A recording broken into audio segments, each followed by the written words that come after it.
So let's say I'm a new member to this community. Any tips, any tricks to gain the most out of it? And maybe I'll ask Caitlyn first.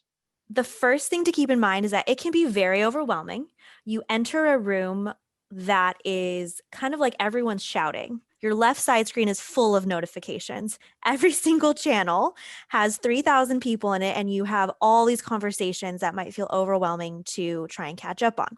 Just click on all those channels and get those notifications to go away.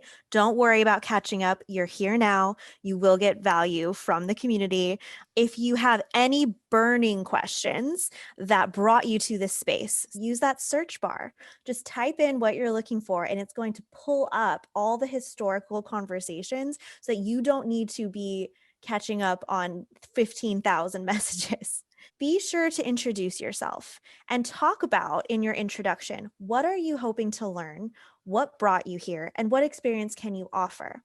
And that seems really small, but for people who've been in the community for a long time now, we are so excited when any new member joins. We have an automatic bot that welcomes you. We all get that notification so that we can say hello to you.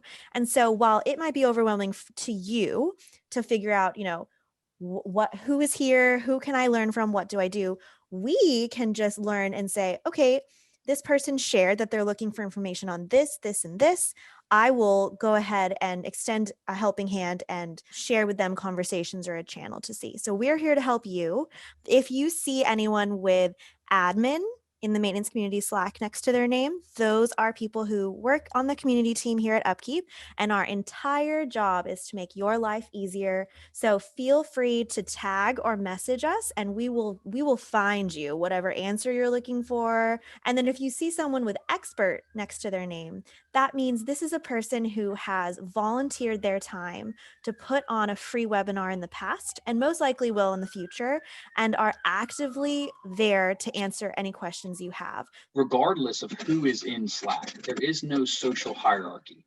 If someone asks a question and someone answers that question, and if their title doesn't have expert next to it, it doesn't mean anything. It's very important to know that there are people in this chat or in this Slack group that are leaps and bounds so crazily well versed in maintenance, and they may not have expert next to their name. Don't discredit that, since Slack in a way is very anonymous.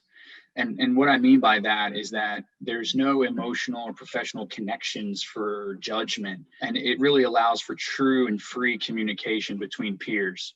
And that's extremely valuable, because you may be a very well-respected person in your job or your facility, and you may feel that it doesn't look good to be trying to look for help somewhere else.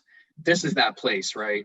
It's okay. It doesn't ask away, and just know that the people who are going to answer your questions are going to do so to the best of their ability. We may ask you 100 questions off your question just so we can better answer your one question. We may ask you 10 for your one question, and it doesn't mean that you're wrong or that you've said something wrong.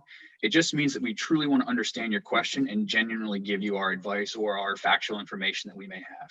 And if we don't have it, you'll see that we'll tag somebody else in there.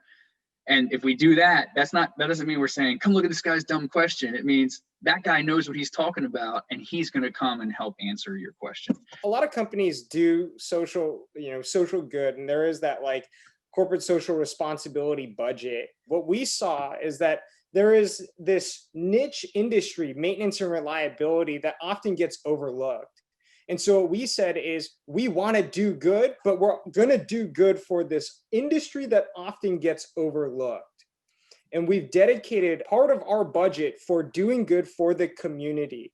And our community has 3 core pillars. 1 is centered around education, 2 is centered around connection, and 3, again, is just doing good, elevating the status of everyone in our industry. That is our intention. It is nothing else. So I think that was really important when you talk about like having no hierarchy and no judgment here.